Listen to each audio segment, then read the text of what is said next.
Olá, o Maranhão tem cerca de 1,5 milhão de pessoas vivendo na chamada extrema pobreza. Esse cenário não é resultado da pandemia ou das dificuldades econômicas recentes, mas um problema que se arrasta há muito tempo. No estado, só 1/3 dos trabalhadores tem carteira assinada e é enorme o número de famílias que dependem dos programas sociais. Como resolver essa situação? Bom, sobre esses e outros temas, vamos conversar com o senador Everton, do PDT, nosso convidado aqui. Bem-vindo, senador. Obrigado, Silvio. Eu que agradeço a sua presença aqui. Vamos falar um pouco disso aí. A gente tem até um infográfico para mostrar aqui, senador. Essa situação do Estado realmente não é fácil, né? A pobreza, só para explicar para o pessoal, esse critério de extrema pobreza é do Banco Mundial e que diz que a pobreza é aquela pessoa que ganha $5,5 por dia, que dá uns R$840 por mês. Extrema pobreza é quem sobrevive com $1,90 por dia, que são R$290 por mês, né? Difícil acreditar que uma pessoa sobrevive com apenas isso, né? E no Maranhão, 58,9% está na pobreza e 20% na extrema pobreza. Senador, de que forma o Estado tem falhado com a população nesses anos todos para que o Estado ainda enfrente essa desigualdade social, na sua opinião? Na minha opinião, o Estado brasileiro ele tem falhado ao pensar apenas nas políticas públicas a curto prazo. E essa falta justa de divisão não só dos recursos do bolo como um todo, e também com a falta de uma pactuação e de uma seriedade mesmo no debate do que tem que ser feito a médio e longo prazo, fez com que nós chegássemos nessa situação. Você pega o estado como o meu, o Maranhão, que é um desafio enorme. Eu mesmo vim de uma geração que sempre se lutou e sempre se teve ali muito fulanizado a disputa. Quem eram sempre a favor do grupo que dominava o Estado e os que eram contra o grupo que dominava o Estado. Então, era o eu contra ele. Mais ou menos essa polarização nacional que nós vemos hoje. O bem contra o mal, o certo contra o errado, esse sentimento todo o tempo de que campanha não acabou e todo o tempo a política, a questão ideológica sempre acima da questão da política pública. Então, isso faz com que um ato atrás do outro, ele venha, um erro atrás do outro, ele venha se concretizando e chegando nisso daqui, que é vergonhoso, que deixa todo mundo triste e que eu tenho tido desde a eleição agora passada, por exemplo, que fui candidato a governador e tive a oportunidade de aprofundar muitos dados do Maranhão e conhecer mais de perto o meu estado. Obviamente, eu sempre disse que não era hora de olhar para dizer quem é que errou, mas como fazer para consertar. Esse é o grande desafio. Então, o Maranhão hoje ele tem esse grande desafio. Como é que nós vamos fazer um estado praticamente com dimensões intercontinentais, estado estratégico, com potenciais enormes, como é que nós vamos fazer isso aqui melhorar?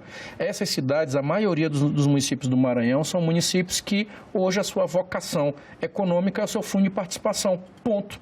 O prefeito fica lá esperando saber o que vai cair dia 10, 20 e 30. Então, não tem nenhum tipo hoje de atividade econômica que faça com que esse município possa gerar emprego e possa gerar condições de circular dinheiro sem ser através dessas transferências. Então, hoje, o grande desafio do Maranhão é como fazer com que essa riqueza que ele tem possa virar para o seu próprio povo. Então, esse é o desafio e a minha atuação aqui no Senado Federal tem sido levantar justamente essa potencialidade que nós temos. Desde a questão estratégica das logísticas, como você tem o Porto do Itaqui, você tem a base de Alcântara, você tem a condição de falar com o Norte e o Nordeste ao mesmo tempo, com toda a Europa, com toda uma região importante que o Maranhão pode ser estratégico para isso. Desde a questão do potencial do turismo, por exemplo, que é o que é mais rápido, que gera emprego e que tem aí grandes potencialidades que o Maranhão pode oferecer para o Brasil e para o mundo. O senhor tem razão, até acrescentando um dado importante aqui, quando o senhor mencionou que tem vários municípios que passam o mês esperando só cair o dinheiro da transferência federal, né? É que você tem 2 pessoas vivendo de Bolsa Família e outros programas sociais no Maranhão para cada pessoa empregada. É realmente um dado preocupante e que 8 em cada 100 brasileiros que são extremamente pobres vivem no Maranhão. Então, realmente, a situação do Estado é difícil. O senhor já deixou claro no seu mandato, desde que o senhor assumiu aqui no Senado Federal, que ia dar ênfase justamente à exploração das potencialidades econômicas do Estado e da geração de emprego, e o senhor tem projetos tramitando sobre isso. 2 projetos, inclusive, um voltado para mulheres e um voltado para jovens. Queria que o senhor falasse um pouco sobre eles, Sargento. Olha, eu falei muito e tenho falado da possibilidade de você aproveitar a mão de obra que é a cuidadosa, que é a séria, que é aquela que de verdade faz as coisas acontecer, que é da mulher, a mãe. Essa mulher que já completou mais de 40 anos, quando ela sai do mercado de trabalho, ela tem muita dificuldade de voltar. O empregador geralmente quer uma mão de obra mais jovem. E você precisa dar condições para que ela volte a ter a segunda oportunidade. Eu até falei muito lá no Maranhão, o programa Segunda Chance. Você dá chance novamente a ela para que ela possa voltar para o mercado de trabalho. Essa mulher geralmente é a mãe solteira, é a que cuida da casa, é a que bota os filhos ali para estudar, é a que se vira para botar comida dentro de casa. E você tem que ter um olhar muito forte para ela, e eu tenho tido uma pauta muito forte aqui para as mulheres que daqui a pouco a gente pode aprofundar. A dos jovens, eu disse que, independente de política, quem votou A em B, mas, por exemplo, no Maranhão mesmo, o grupo que eu era adversário tinha um programa na época chamado Primeiro Emprego. E eu disse, se governador for, eu vou voltar ao primeiro emprego. Por quê? Entenda só, Silvio. Um jovem, quando ele vai pedir um emprego, a primeira coisa que o empregador pergunta para ele é se ele tem experiência. Como é que você vai cobrar experiência de quem não teve a primeira oportunidade? Então, você precisa dar o primeiro empurrão. Então, esse primeiro emprego, esse programa que eu estou aqui discutindo dentro do que pode virar um programa de Estado, onde o Estado brasileiro ele pode estimular o empregador a colocar essa pessoa que não tem experiência no mercado de trabalho, isso é fantástico, porque às vezes a gente só sabe apontar o dedo e dizer, o filho da Maria só está ali querendo saber de beber e de fumar, ou só de não fazer nada. Mas alguém preocupou, alguém olhou para dizer que o filho da Maria tentou várias vezes uma oportunidade para ter um emprego e não deram a oportunidade a ele acabou ficando ali, né, não só desempregado, mas o pior, desalentado, que é o que já não tem mais expectativa e não vai mais atrás do emprego e se acomodou ali na casa da mãe, do pai, é o que tem acontecido. Então, esses programas que eu tenho defendido aqui dentro, que podem virar programas nacionais, são programas que você pode estimular a nossa juventude, você pode estimular a mulher, que, consequentemente, você está estimulando a família. Senador, vamos falar também de mulher ainda, de mãe. No Maranhão acontecem mais de 100 mil nascimentos por ano, né? E o acompanhamento pré-natal, naturalmente, é uma condição essencial para que a gente saiba que aquela gravidez vai até um bom termo, que a criança vai nascer saudável e tudo. Mas, atualmente, alguns dos exames que são considerados bastante importantes para todo esse acompanhamento pré-natal, eles só são oferecidos pelo SUS para as mulheres que estão na situação de gravidez de alto risco, né? Então, o senhor tem um projeto aprovado aqui no Senado já, inclusive, que pode mudar essa realidade. E já aprovado na Câmara, só estamos esperando agora o presidente da República sancionar. Boa notícia. Como é que muda a realidade? É o ecocardiograma fetal. As mulheres que têm plano de saúde ou têm condição de pagar o exame, elas vão lá fazer o exame, a ultrassonografia, e conseguem olhar o seu bebezinho. Pra você ter uma ideia, 50% das crianças que nascem com síndrome de Down, elas têm probleminha no coração. E esse probleminha que ela tem no coração, você é obrigado a fazer entre os 6 meses de vida dessa criança até os 18 meses dela, 1 ano e meio. É uma janelinha. Passou esses 18 meses, essa criança não tem mais como fazer essa cirurgia. Ou seja, ela vai ter que se adaptar e viver o resto da vida com esse problema.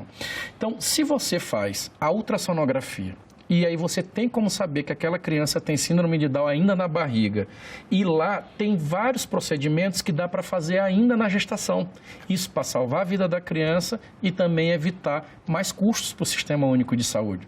O que eu passei esses anos todos, e veja só, Silvio, não foi fácil.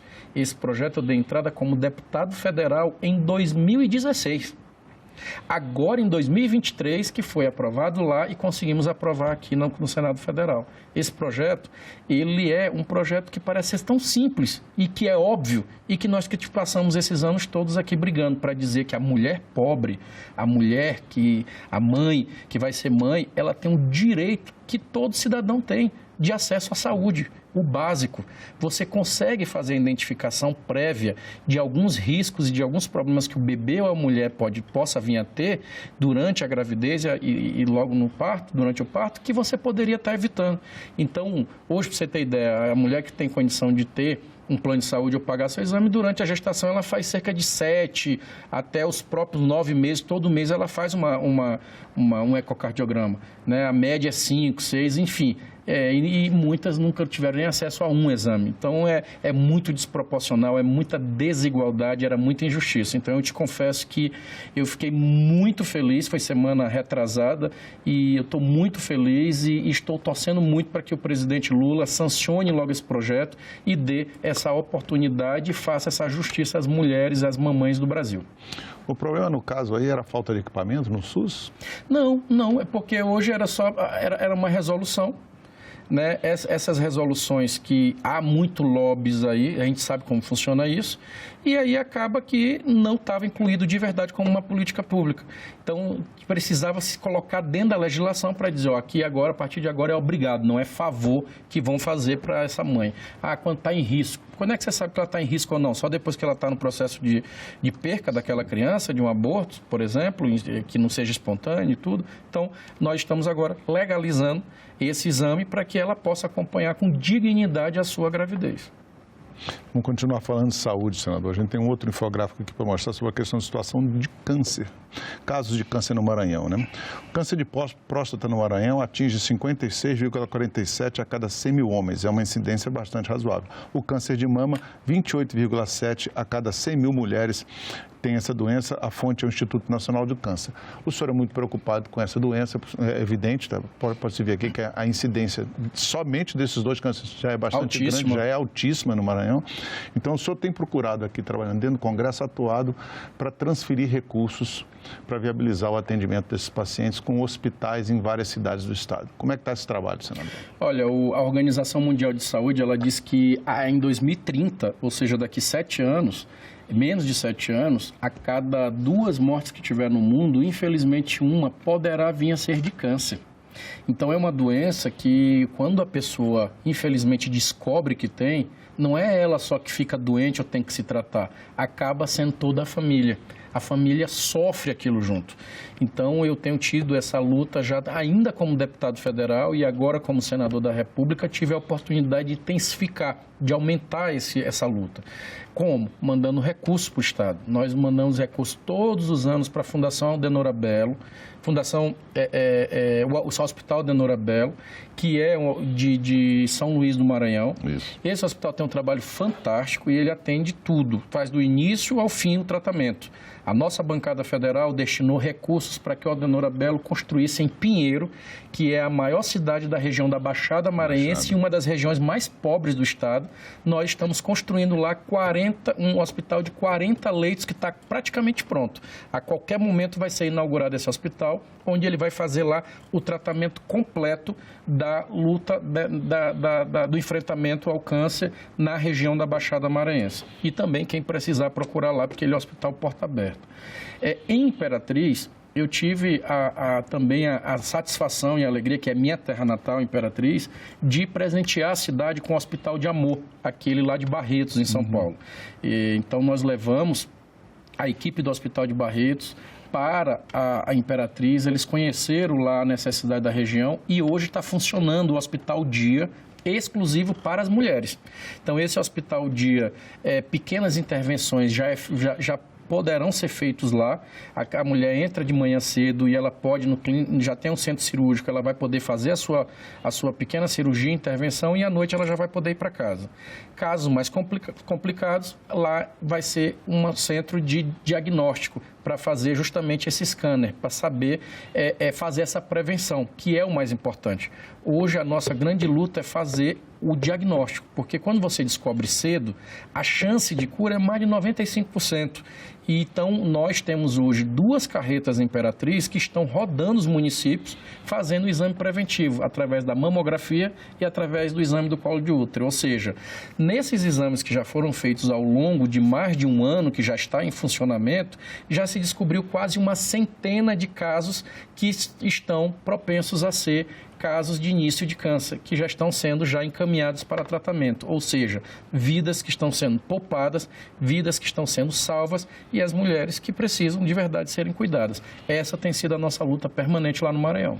E essa estratégia de carreta é muito importante, né, senador? Porque a gente sabe da dificuldade da pessoa de se deslocar, né? As pessoas moram no interior, às vezes é uma viagem de 4, 5 horas para chegar numa cidade maior. Quando eu tenho a oportunidade, eu acompanho e você fica assim chocado, você não acredita, é inacreditável você imaginar uma senhora ali chegar lá de 60 anos de idade ou de 50 e dizer que nunca fez um exame na vida. E ainda chega ali, você tem que ter toda uma equipe super preparada. Diga-se de passagem, os equipamentos são modernos, não perdem para nenhum hospital particular de São Paulo os aparelhos que estão nas carretas. Então, porque o grande problema não é só o exame, é o falso diagnóstico. Porque você tem que ter uma equipe muito boa e equipamentos muito bons para você descobrir de verdade o exame, para ele ser de verdade positivo, para você poder ter chance de dar uma informação correta para a paciente, para a mulher, e com isso ela ter a chance de poder se tratar.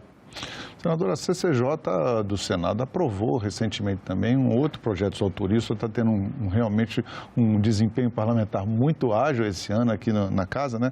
É um projeto que destina 15% dos recursos de um fundo de defesa de direitos difusos, é um dos fundos federais que existem aí, para permitir a ampliação dos quadros da Defensoria Pública. Esse projeto, inclusive, surgiu a partir de uma conversa que o senhor teve com representantes da Defensoria Pública do Maranhão, né? Por que é importante investir em Defensoria Pública e de que forma esse dinheiro vai poder ser aplicado lá pelo órgão? Primeiro porque o defensor público ele ajuda a fazer justiça, né? Justiça social, ele vai atender ali quem de verdade precisa. O pobre não tem condição de pagar um advogado e muitas das vezes ele é injustiçado e ele fica ali calado, esquecido, mudo, no escuro, porque não tem ali a voz, não tem ali o olhar do Estado para poder protegê-lo. Então esse defensor, ele é a porta de entrada para essa luz, né, para essa referência de ele se sentindo lesado, ele poder procurar os seus direitos. Então, o defensor público ele tem um papel fundamental, assim como vários outros agentes de Estado, que eu já chamo de agente de Estado. Por exemplo, um conselheiro tutelar, para mim, é um agente de Estado. Né? Eu recebi agora num gabinete um prefeito que disse que, me agradecendo o kit de conselho tutelar que eu mandei para o município, e eu já mandei mais de 70 kits de conselhos tutelares para o Maranhão, carros, que ajudam esses conselheiros ao quê? A proteger as nossas crianças, porque eles fazem esse trabalho de ficar fiscalizando a violência contra a criança, abuso sexual, psicológico, físico. Então, assim, nós precisamos olhar como um todo, e os defensores, eles têm um papel fundamental. Senador, tem uma lei também, isso é lei já sua, não é só projeto não, essa lei é muito importante, que é a lei do corte de água e luz. E essa não é para o Maranhão, essa é do Brasil. Essa é para o Brasil todo, exatamente, mas só para lembrar que no Maranhão, pelo menos 1 milhão de famílias que fazem jus à chamada tarifa social, tanto para a luz quanto para a água, porque, como a gente já mencionou aqui, é um estado que tem uma população muito pobre.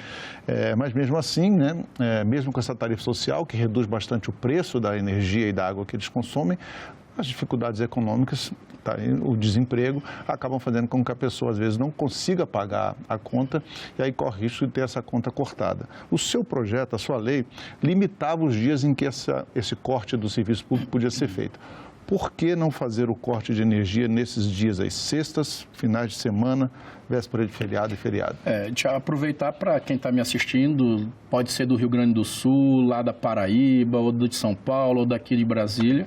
Essa lei está em vigor, de minha autoria, e ela proíbe o corte de energia elétrica nos finais de semana e véspera de feriado. Então, eu ouvia vários casos de que, inclusive na tramitação aqui da lei, eu recebi pessoas aqui que falavam: senador, só nós sabemos o que nós já passamos quando chega uma sexta-feira à tarde, depois de tentar um batidão para arrumar um dinheiro para botar comida dentro de casa final de semana para minha família, chegar ali 5 horas da tarde em casa, olhar lá uma escada com a equipe do corte de energia, cortando a energia do cidadão. Então, isso é totalmente indigno, porque você cortava numa sexta-feira final do dia a energia do cidadão e ir embora, a pessoa no outro dia não é dia útil. Então ela não tinha ali o sábado e domingo condição de fazer o seu bico, de arrumar o dinheiro, e se arrumasse, o banco fechado, condição ruim de fazer o religamento. Então a empresa geralmente só voltava na segunda ou na terça para fazer a religação. Ou seja, uma situação totalmente humilhante para aquele cidadão que já se mata a semana todinha para botar comida dentro de casa e ainda pagando altos impostos, como é aqui no Brasil. Então, nada mais justo que você dar uma chance. Ninguém está dizendo para ele não pagar, mas já que ele está devendo, ele tem que dar a chance de, quando ele perder o serviço que vai ser oferecido a ele, no caso a energia ou a água, ele ter pelo menos um dia útil no dia seguinte para poder tentar levantar esse dinheiro e recuperar esse serviço. Então, essa lei é bem básica. Se é sexta-feira, se é véspera de feriado, não pode cortar sua energia elétrica e não pode cortar a sua água. Aí a pessoa é avisada, ó, você está devendo, vamos cortar. Tem que comunicar 15 dias antes o corte. 15 dias antes o corte. Isso. Ah, tá ótimo. Senador, vamos falar de segurança pública. No começo do programa, o senhor até mencionou que o senhor foi candidato a governador no pleito passado, de 2022, e não faz parte, naturalmente, do grupo político que está exercendo o poder atualmente no Maranhão. Mas, mesmo assim, o senhor tem transferido recursos para ajudar o Estado, como o senhor já mencionou aqui na questão da saúde, né? E também na área de segurança. O senhor tem destinado bastante recursos para a área de segurança, e essas verbas do orçamento federal estão sendo usadas em quê, senador Everton? Olha, eu mandei quase 8 milhões de reais para o governo do Maranhão para comprar equipamentos de segurança pública, desde armamento até viaturas blindadas. Nós temos 12 viaturas blindadas que estão neste exato momento sendo confeccionados, porque o carro blindado ele é todo preparado. Né? A empresa que venceu a licitação está preparando esses carros, montando essas viaturas blindadas que vão dar assistência aos grupos de combates ao crime organizado, aos grupos de operações especiais, ao centro tático aéreo, enfim, ao sistema de segurança do Estado.